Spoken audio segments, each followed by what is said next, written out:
And all right, we're live. Hello, everyone, and welcome back. It's been a few days since we've gone live. Aaron, how you doing, brother? I'm doing well, thank you. How are you? You had a little trip, so we took a little break. Yeah, I got into the mountains and we went turkey observing.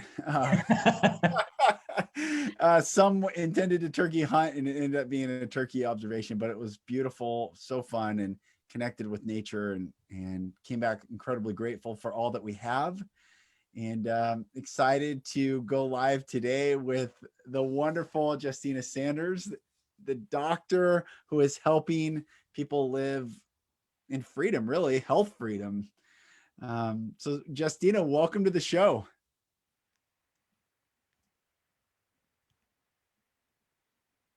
It's a nice pause. Did we lose Justyna? Oh man. Justyna, do you have a dramatic acting background that we don't know about? Oh man, this is hilarious. I hope you can hear it. Very suspenseful. That's okay. We just had her, so I'm sure it'll work itself out. Back on. Can I just share that I feel really good standing, everyone watching. I got a standing desk and I've been, oh, there she goes. Yeah. I've been standing all day. Here she is again. There you go. Hi. Hi. There she is. You missed the best introduction ever.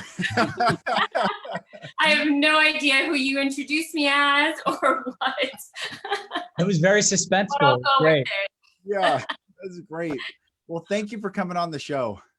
Thank you so much for having me today. So how did you guys get connected?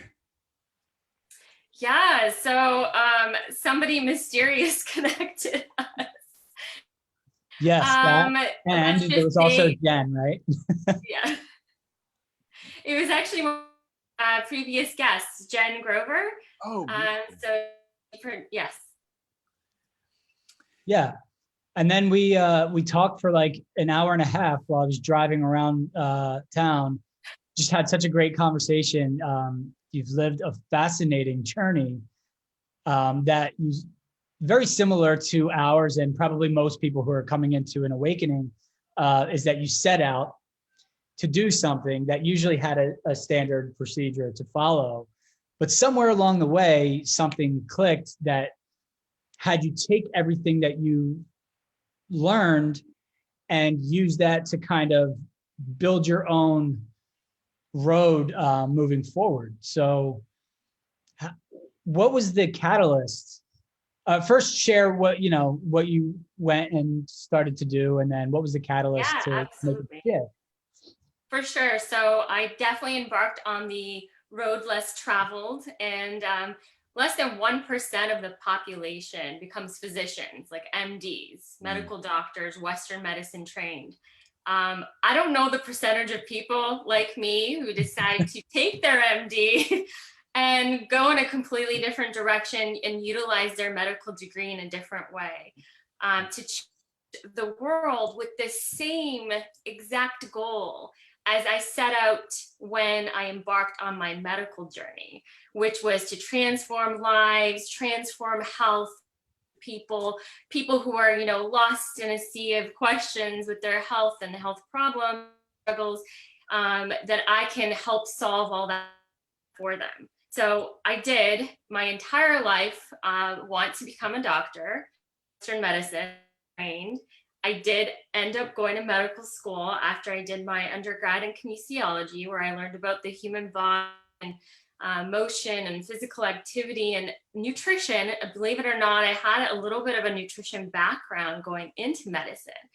And then I had the most incredible medical journey, loved every bit, was totally aligned with my purpose. I'm like, this is what I was designed to do in my life. I loved it. I thrived so much. Every encounter I had, I treated it like a spiritual endeavor, because that's how I always saw medicine for me. It was beyond, a way to make money. It was something deep in the core of my body, of my soul, that I knew this was something that I was made to do in this world and to transform lives in this very way. And so when I came to the United States at this point, I didn't have a didn't have a visa. The whole point was for me to take time off. I would be waiting on a green card and applying to residency, as you do in life. You set out with the goal A to B, B to C, C to D, and then life throws something in your way. Yes.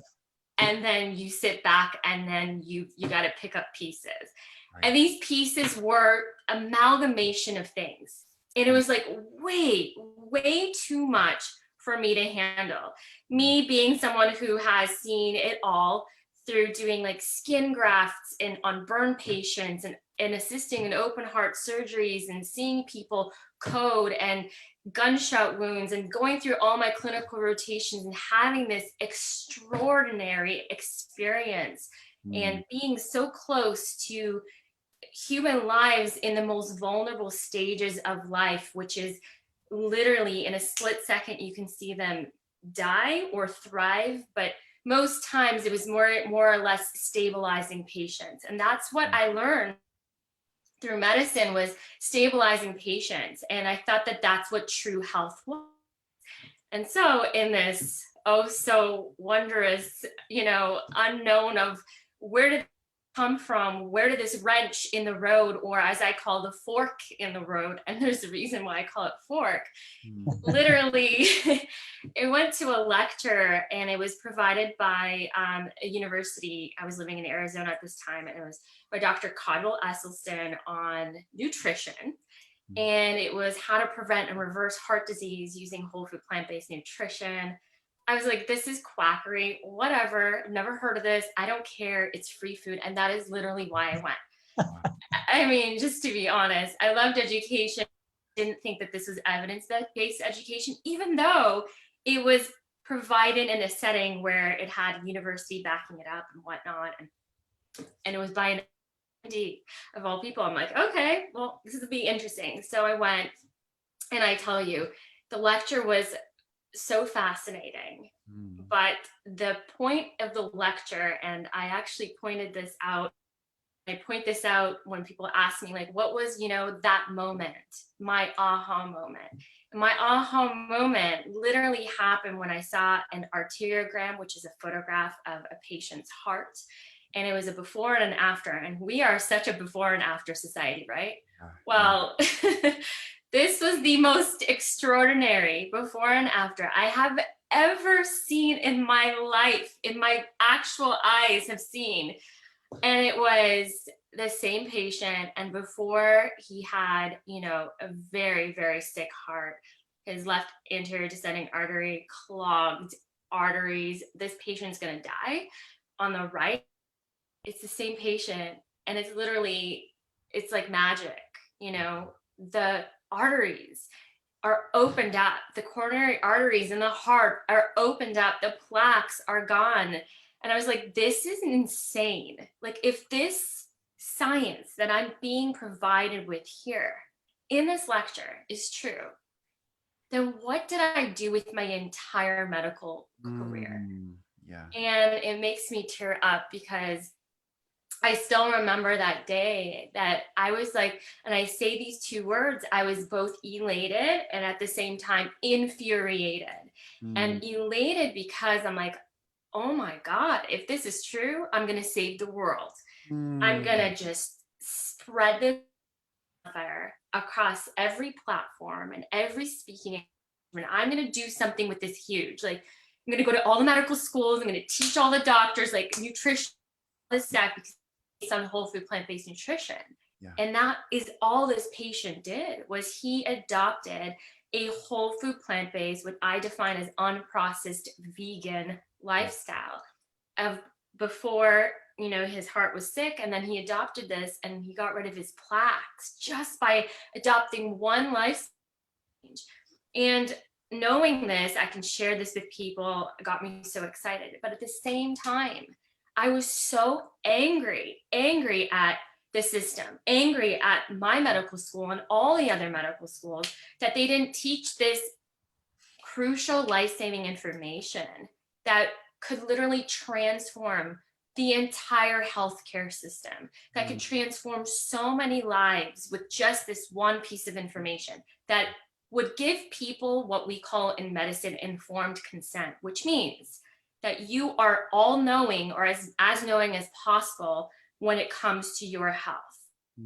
So whether it's a treatment or medication or some kind of medical, medical treatment, you need to know as a patient what is going to be done to you, what the side effects are, what the benefits are, and then you agree or don't agree. And this is called informed consent. Well, this should be a part of informed consent in medicine, in healthcare, true health care, sick care, which is what we have right now, unfortunately.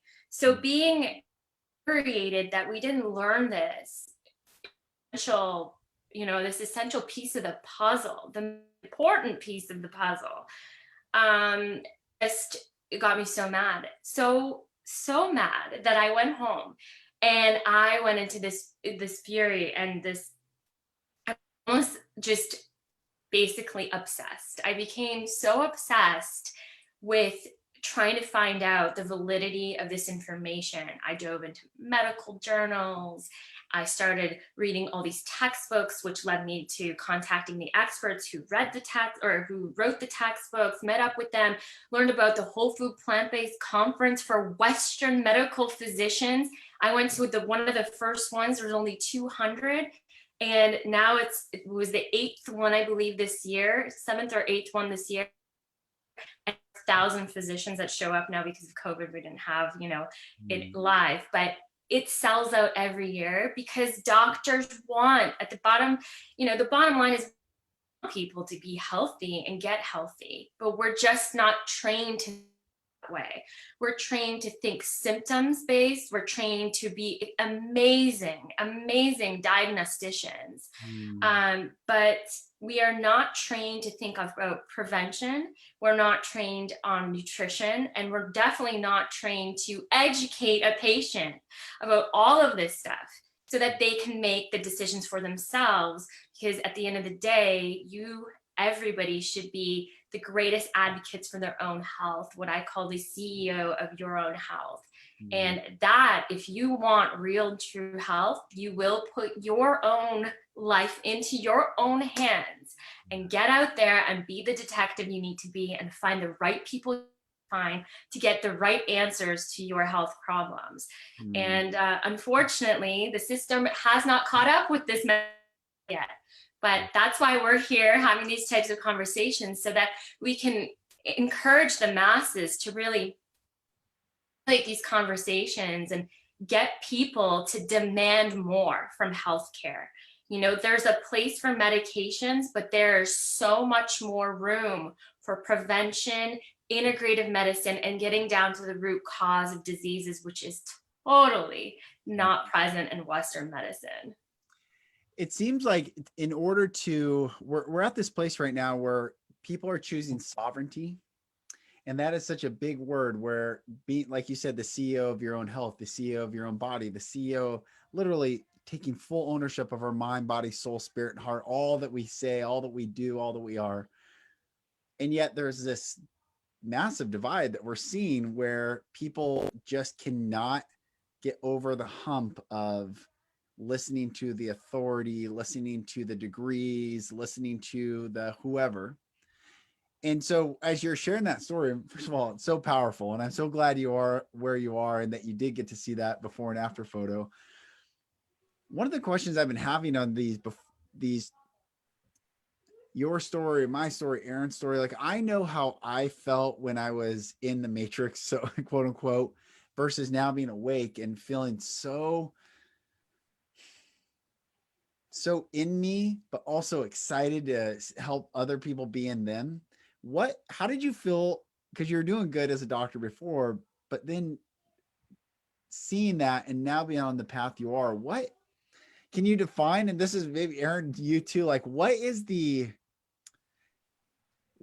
feeling or what changed internally for you of there's like a knowing versus a knowing, there's a different type of knowing, I guess. And how did you feel? This is a long question to Almost like once you see it, you can't turn back. Yeah, right? you like know it as opposed to like a diagnosis and trying to figure it out. It's like, no, this is your body. Utmost conviction. Yourself. Yeah, exactly. Yeah, yeah. I feel like it's the point at which when you imagine yourself on your deathbed and you think to yourself, did I fulfill my life's purpose? Did I make a difference? Did I help the way I wanted to help? Did I serve the way I wanted to serve? And the moment where you lie on that bed and imagine yourself looking back at your whole life, did you do and were you aligned with your life's purpose of what you believe truly to your core, your very essence, that is why you were put on planet Earth? So for me, knowing that I don't care where I am, I don't care if I'm in a box, I don't care, I have nothing. But if I'm with my purpose, spreading this information, sharing this knowledge, I know that I, one day being on my deathbed, will fulfill my life purpose, being so aligned that nothing is stronger than that. And no one else can convince me otherwise that is what I should be doing with my life, that is me being true to my purpose. Well, it's funny, and that's that kind of defines this whole thing of like, we are all brothers and sisters. And what you just said was a beautiful way to articulate something that you really can't articulate with language, right? It's a feeling, it's a vibration, it's a knowing, which is why we all connected here. And I think one of the biggest things that we're seeing right now I'm going to make a blanket statement about the majority, about the mass, population, is that people are waiting for the system to change and not taking the personal responsibility, because we think, oh, I'm just one person. How am I going to change the system?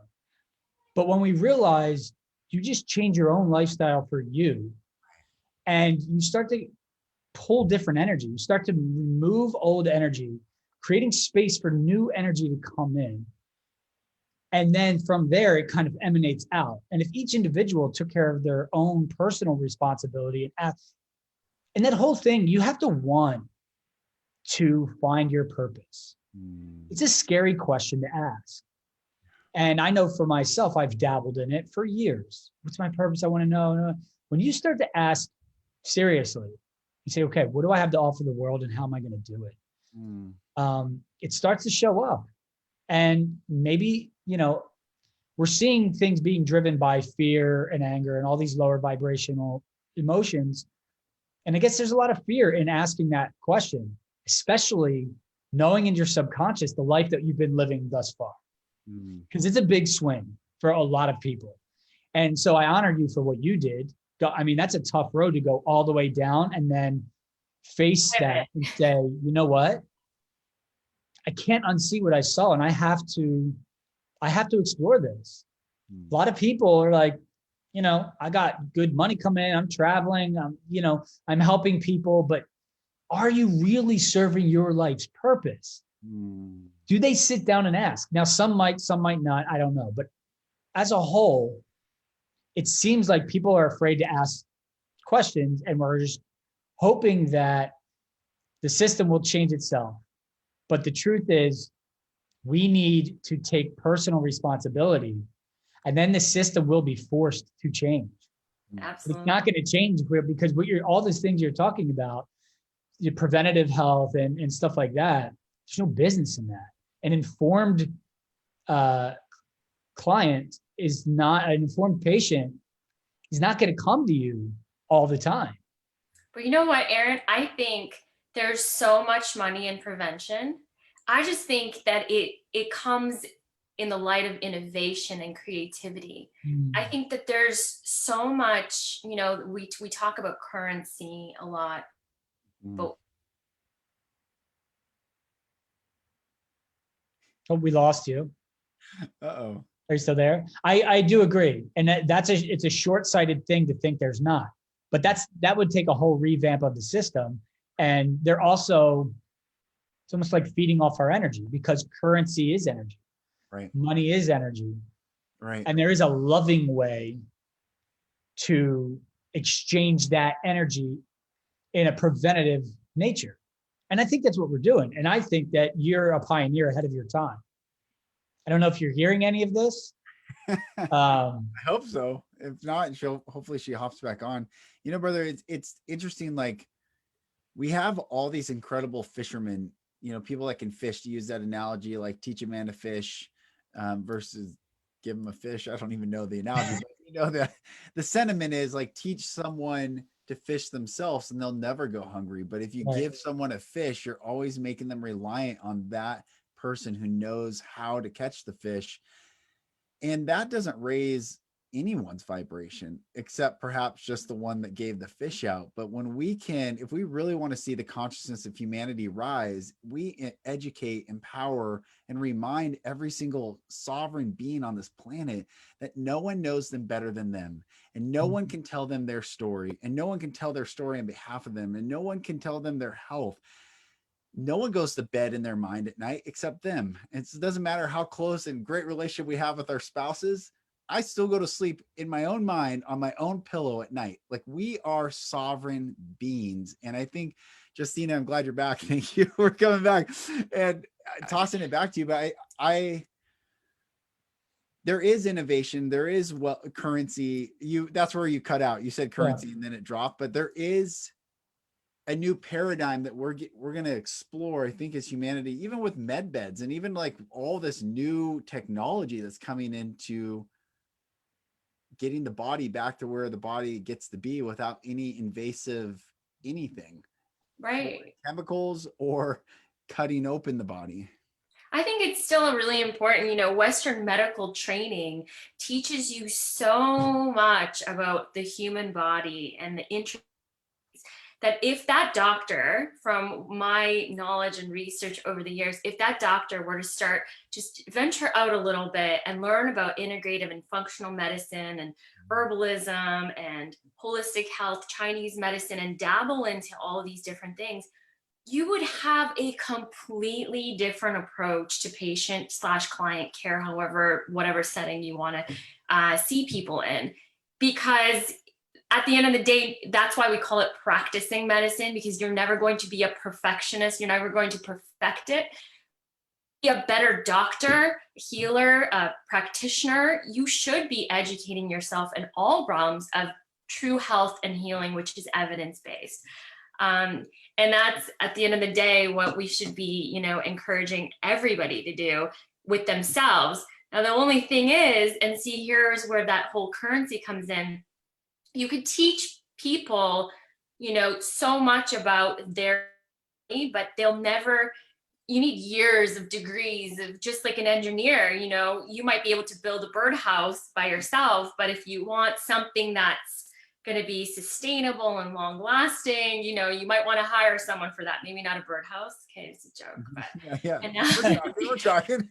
But there's value in preventative health, and there's value in the future of putting it all together. I mean, if you think of like a tutor, if somebody knows how to teach reading and math and English, great, you have a certain rate. But imagine if that tutor could speak 15 different languages and teach you 9 different instruments. Isn't that tutor a little more valuable to the world? So there's a lot going on here that is being missed. But again, it's not the doctors, right? It's who's trickling down the training. right. Why would they need to change anything? You know what I mean? Big, unfortunately, has had a grasp on Western medicine for basically since its infancy, really. What Western medicine, the foundation was based, and that's a pitfall. It has some pluses, but it's definitely a pitfall, and does not leave room for prevention. It does not leave room for this other type of healing called.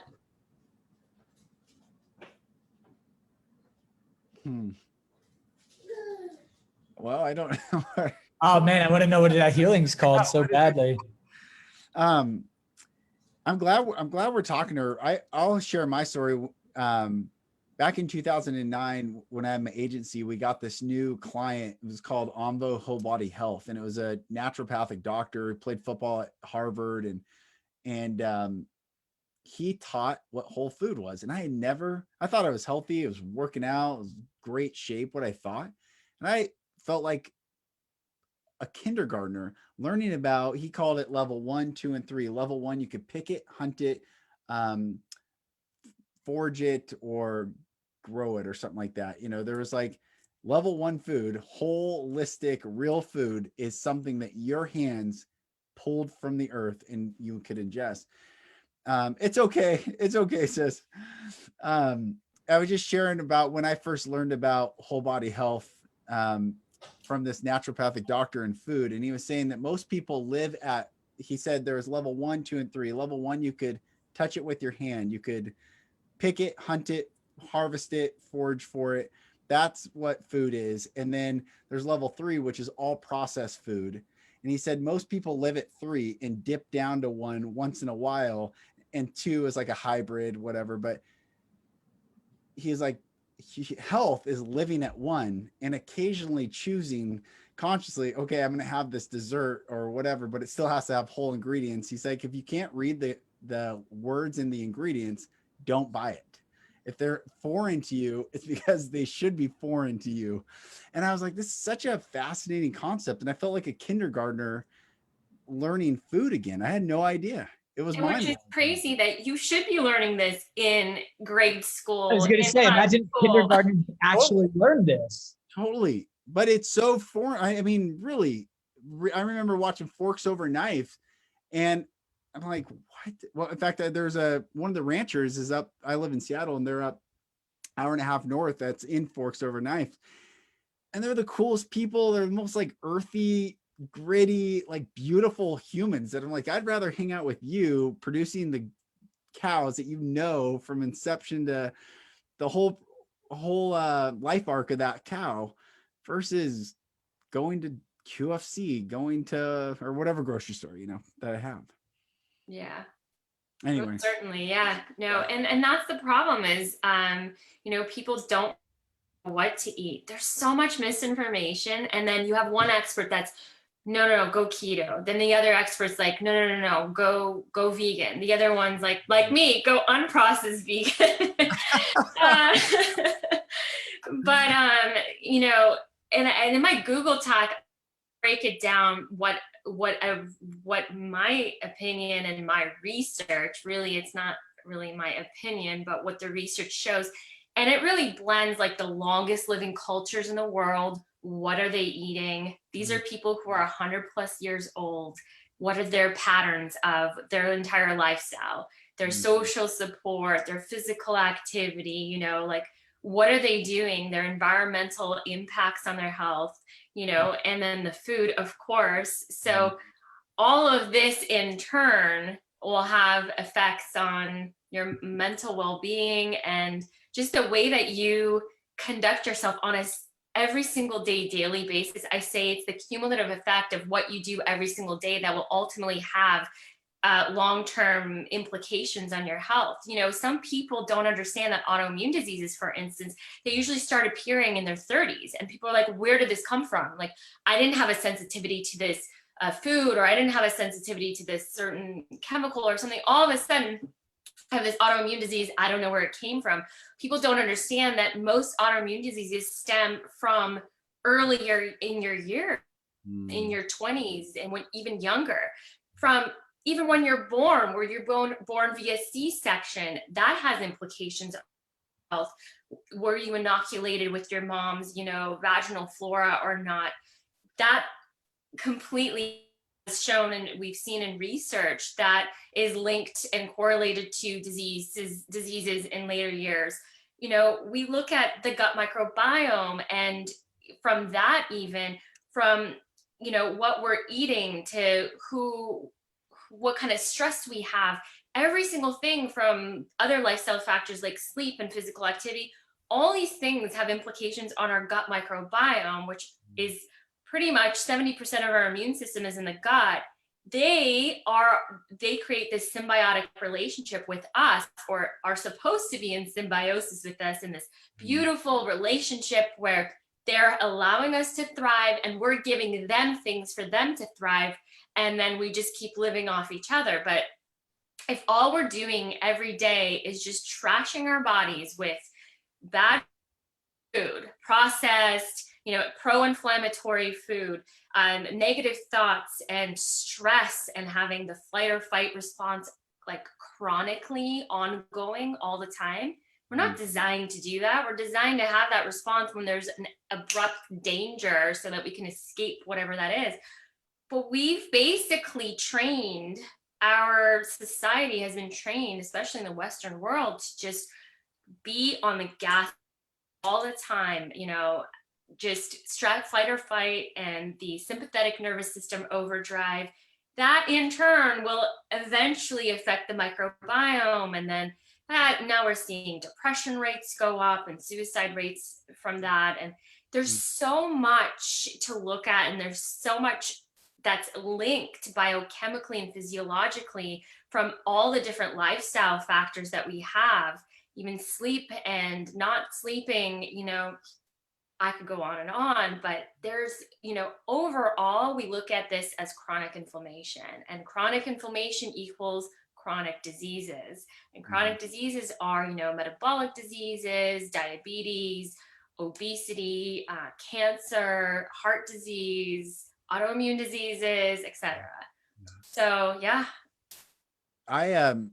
You're so spot on. When I was 34 years old, I was diagnosed with SIBO and diverticulitis, and I was going into anaphylactic shock at random times at conferences, and one time I collapsed at a conference and the ambulance came, and I was so stubborn and I didn't want them to take me. And they're like, well, you have to sign this form. Like you're refusing our service. And I'm like, oh, I was signing it. And it was the craziest thing. And then a few weeks later, I collapsed at home. Our second born is 5 weeks old. And my wife, they take me in an ambulance to the hospital, and I had no idea.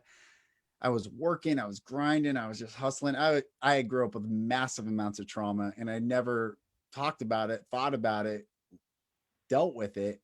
And I escaped with food. I would pound. In fact, the donut shop, Top Pot Donuts, across the street from my company that I owned, brought me my own specialized donut that I would tell them, you know what I would really love if you guys make someday? And they brought it to me when we moved offices. And I'm like, how crazy that the donut shop, I ate a lot of donuts and I paid for it because I was so sick, and I would not wish that on anyone. I know, Aaron, you know the same thing. You've had similar stories. And so. Yeah. And I say the same thing. I wouldn't wish that on anyone. Yeah. But seems like now too, with the vibration raising and the awareness raising and consciousness levels are rising and the earth is evolving with us on it. Ignorance is no longer an option, and it's going to catch up. And for me, it caught up, and I thank God every day that it did, because I didn't even realize how ignorant I was being. And it was really hard.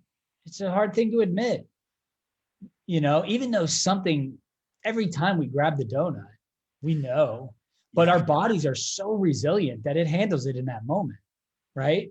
So we're like, I'm fine, I'm good. But 9 million donuts later and 3 decades later, there's like, what's wrong with my body? And it's like, well, you trashed it for a while. Yeah. And the good thing is the body is resilient. So with this information, it's just going to take a little more work now than it would have in preventative measures. Right. But that's okay too. Yeah. But and when I always say, time to answer the door, Yeah. And Aaron, that's the thing. That's the key. You have to become more knowledgeable, and you have to know where to go get the right information, because there's so much, a plethora of information and misinformation all over the internet, and not everyone has your back, and not everyone has the right, reason behind what they're saying, and not everything's evidence-based. And it's really hard. And I feel for everybody that maybe doesn't have as much knowledge and education from a medical standpoint. Like, how do you really sift through all of the information, know what's valid and what's not, who to trust and who not to trust? Like, I get it. Is this And a good time to put out prescriptionlifestyle.com I for think people who so. want to start a little research? Yeah, that's right. there you go. Yep. And I put that, They can also start with my Google Talk, which is really, really nice, like little compile. I compiled basically my whole vision of the future of medicine and all my research over the years of what true health looks like from a nutrition standpoint, everything from organic to what kind of plants you should be eating and why not, and this goes back to like, me saying, and I have been saying this, you hear knowledge is power. And I don't agree with that at all. Knowledge isn't power. That's why I say knowledge is the gateway. And knowledge is specifically the gateway to your health, because you can have all the knowledge like you have, in front of you on the internet. Is that powerful if you don't know how to utilize it and implement it and make it sustainable? No. But also, Erin, you mentioned about like the why, and I focus on the why a lot, is that purpose-driven type of life. Thank you to our friend who wrote that book. But but it's true. It's like, what is your why? And when it comes to health, what drives you? Why do you want to get healthy? It's not enough to just say, I don't want to feel the pain. Like, is that it? I mean, it could be for you. Your pain could be excruciating, that for you, that is literally your why. But somebody might have pain and be like, that's not my why. My why is I don't want to be in a wheelchair one day, or I don't want to have dementia one day, or I want to see my children grow up and have children of their own. Like, let that drive you. So you can have knowledge, get it from a very reliable source, evidence-based source, and then use your why as your key to utilize that knowledge and start implementing it for yourself. Right. And that, again, it's personalized.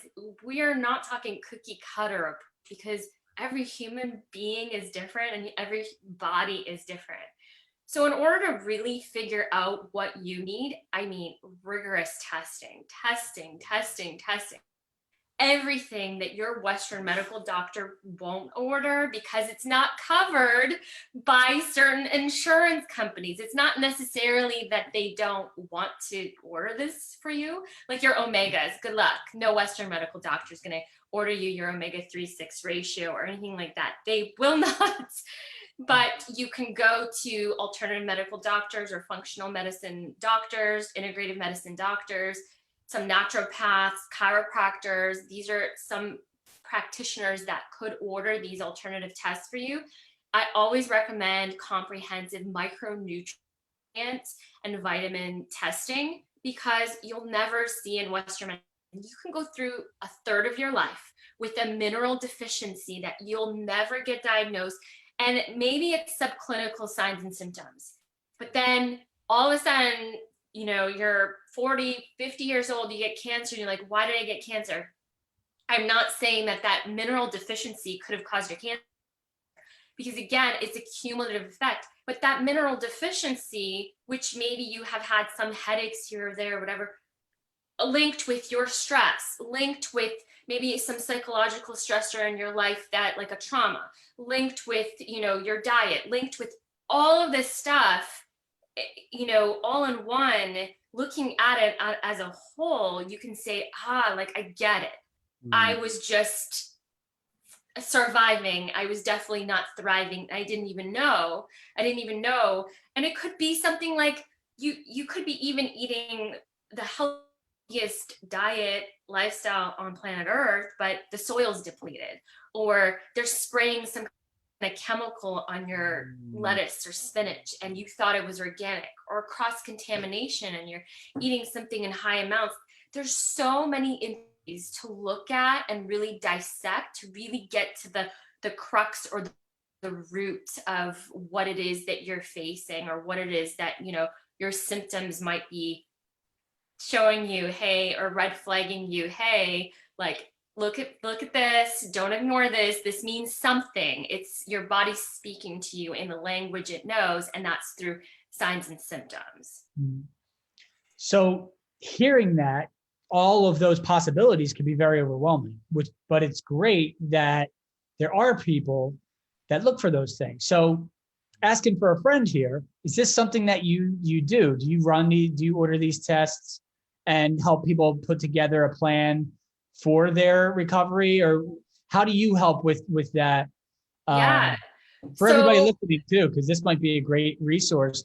It sounds like you weeded through a lot, yeah. and you're looking for the nuances. So So I take people on one-on-one, and from anything, if it's just weight loss, we have a goal in mind. We figure out what is your why. Like, you need to know what are you, why did you seek me out? Because if you seek me out, that means you're not satisfied with the status quo, what you're getting over here. You want something more. You want to really get down to it. And so I help people one-on-one. My goal is health. My goal is getting your why accomplished, fulfilling your life's purpose, or fulfilling that goal that you might have. And I will sit down with someone. I have one of the most comprehensive that I've seen to date. It's very extensive. It takes a few hours, plural, probably 3-4 hours to fill out, of a whole lifestyle assessment. And every single aspect of your lifestyle is going to be written out in journal form, as opposed to just a questionnaire. I want to understand where you're coming from, because that's my goal. I can't help people unless I know the little details. I'm very detail oriented, and you need to be, in order to really get down to the root of it. And then from there, we look at their labs to date. What do they have? What have they done? What are they, doing right now? We start tweaking things one by one in that sense. I create a comprehensive lifestyle plan. We break it down. There's education. Yes, I know, unheard of in Western medicine, or medicine in general. There's a lot of educating, so that the person I'm working with truly understands why we're doing things, and what we're doing, what goals will be accomplished via this route of implementation. And then from there, I create dietary plans, which I don't call anything diet. It's definitely a lifestyle. So you'll hear diet and lifestyle in society, but I believe it's just lifestyle, because food is cultural, food is our norm, food is us, food is literally our makeup, and that is the way we live life. So I don't call it in conversation diet and lifestyle. I just call it, it's your lifestyle. Diet is lifestyle. And from there, I do make recommendations as to tests. There are a lot of tests you can just get independently. There are a lot of tests that I wouldn't recommend, because from certain companies, because they're maybe not as accurate. And then there are, I make recommendations in terms of tests. I will also, if the person wants, contact their PCP and have a conversation with them as to my recommendations and my in-depth findings through all of the hours of dissecting part of their lifestyle to really get down to the root. And if they've missed things, which oftentimes they do, but in the end, it's really seeing the transformation. The lifestyle transformation is where I'm most passionate about, and it's seeing people get healthy, seeing people's diseases start calming, inflammation start calming, pain start dissipating, weight loss, people losing weight without feeling like they're trying, feeling deprived, and seeing that the sustainability aspect over time, creating these habits where it's becoming their lifestyle, and they're loving it and they're thriving, and I swear this happens all the time, but they then in turn want to go share that with other people, and then inspire other people and be like, look what I did, it's possible. So it definitely is possible. It does require work, determination, because you are ultimately the one responsible, and it's going to be up to you whether or not, if you want that change. It's not like, you go to Western medical doctors and they just prescribe you something, and then as a patient, you expect that that's going to just be a miracle cure and that's it. That's not the way this works. The way that true health works is you do the work, and I'm not the healer. Your body is the healer. I just teach you how you can understand your body and how your body can heal itself. So that's ultimately what it is, these lifestyle transformations. And it's really catered to and personalized to the person, their condition, going through, and what they want out of it. That's beautiful. You said something. I've been thinking a lot about this all week long. So I went turkey hunting. My brother mentors outdoorsmen and conservationists in the wild and teaches them all this stuff. And they have a TV show, and I was on the show as like the mentee, and I'm sitting in silence, like as still as I can for 3 hours, camouflage in the woods. And I saw mule deer pass me by, white-tailed deer pass me by, turkeys pass me by, but from a distance, all sorts of animals pass me by. And I'm watching them, and every single one of them was eating. And I'm reflecting on life and nature and the earth, and every species on this planet does not concern themselves with what they're eating or where they will eat. They just are in a symbiotic relationship with this earth, and they're walking, they stop, they eat. There's birds flying by, they eat, they move. And I looked around, I thought there are probably thousands of species of plants around me right now. In fact, I know asparagus grew wild where I was, morel mushrooms were around us. I thought there's got to be more. I've spent nettles. I ate nettles in 2020, and I learned how to like forage for nettles and cook those and process those. But I thought, how sad and fascinating in a way that the human is so removed from the natural order of this planet that exists right outside this window, that not one species is concerned about what they're going to eat. And we are so, I don't even know what the word is, but it's beyond warped. It's beyond even our understanding. Like what you're talking about is getting us back to being a symbiotic being on this planet, living with this planet. And there's not one wildlife that I saw that was overweight because they were gorging on something they were eating. There was not one wildlife with a limp unless something external happened to them, but it was nothing internal that they caused from themselves. I've been thinking a lot about this all week, and I find it fascinating. Here you are talking about it's not even the lettuce. It could be sprayed with something else. And I'm like, Yeah. I want us all to get back to this place of health and beauty and goodness and truth and life. Life is the most powerful force in existence. I mean, in spite of all the insanity of the deep state, hating human life, population control, insanity that they're trying to do, we're still here.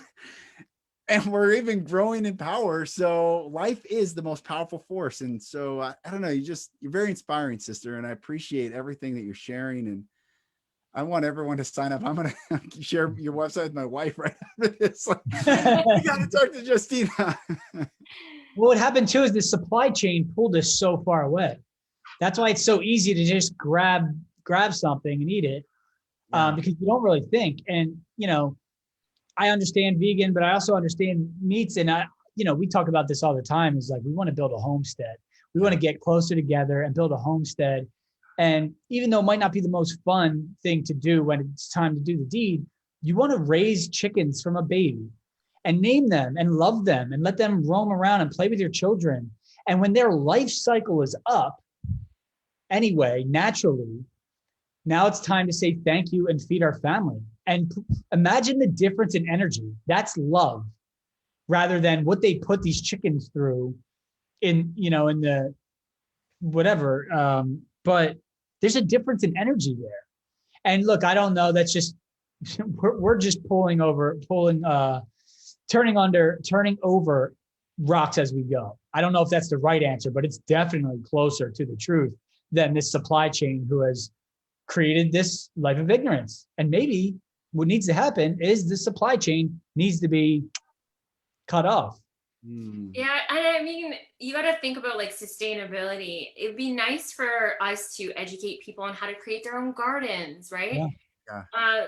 The problem is we have a lot of people on planet Earth, and it's a problem. It's a beautiful thing, but it's a problem in that we have so much food in the Western world that goes bad and we just throw it out. But yet in developing countries or, you know, very impoverished countries, they don't have enough food to even eat every day.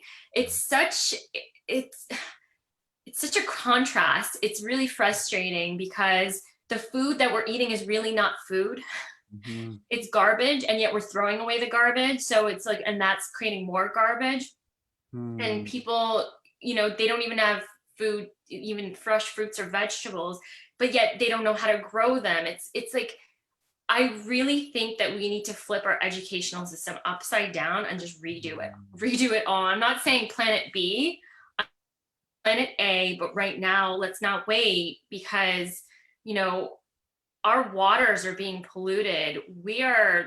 I don't know what the exact statistic is, but I believe the last thing I read was by 2040, 2050, we're not going to have any wildlife and sea creatures in the oceans. Like, that's really, really, really scary. And if you understand like how important and critical, you know, the pH and, you know, the wildlife and sustaining it in the ocean, how important that is to the entire planet and our oxygen, and for us to live and breathe and sustain ourselves and on this planet, it's becoming unsustainable. Mm. And so we need to start really hunkering down and like taking responsibility on an individual basis for what you're doing. And so hopefully this podcast will inspire people to eat less animal products, please, but eat more plants. Okay, eat more plants, as many as possible. Create your own gardens. Don't eat processed food. It's not food. I don't even know who gave people the authority to call it processed food. It should just be, Right. I'm going to go get some processed. That's particles. like saying unconditional love. That's not love. Yeah, Just don't even call it love. Love is unconditional. right. There's no such thing as conditional love, right? It's either love or it's not love, right? That's it. Yeah. It's food or it's not food. Stop calling it food. Yeah. But that's the spell, right? And everything you talked about with, you know, we have an overabundance and they have nothing. The idea that that is a coincidence or an accident is mathematically impossible. I mean, with all the technology and the reach that we have, everybody on this planet could be fed tomorrow. So why aren't people asking more questions? Even if you don't want to take personal responsibility, we can hold the system accountable and they will have to change. But for some reason, people aren't ready to do it because they think it's too big to fail. And that's only true if we believe it. Yeah, that's right. Yeah. Man, Justyna, I am so happy you came on and shared all this. I love it. You're getting me fired up. So I really appreciate you sharing. We put in Facebook, and we'll add this to YouTube also, put prescriptionlifestyle.com, added your link. And sis, thank you so much for coming on and sharing your beautiful knowledge and your passion. And thank you for having a why bigger than the how. Thank you guys so much. This is great. And I hope that there was an awakening here for people listening to this podcast today, and for them to just take that little bit of inspiration and make the right changes in the right direction for not just themselves, but humanity on the whole. So thank you guys so much. Beautiful. Thank you.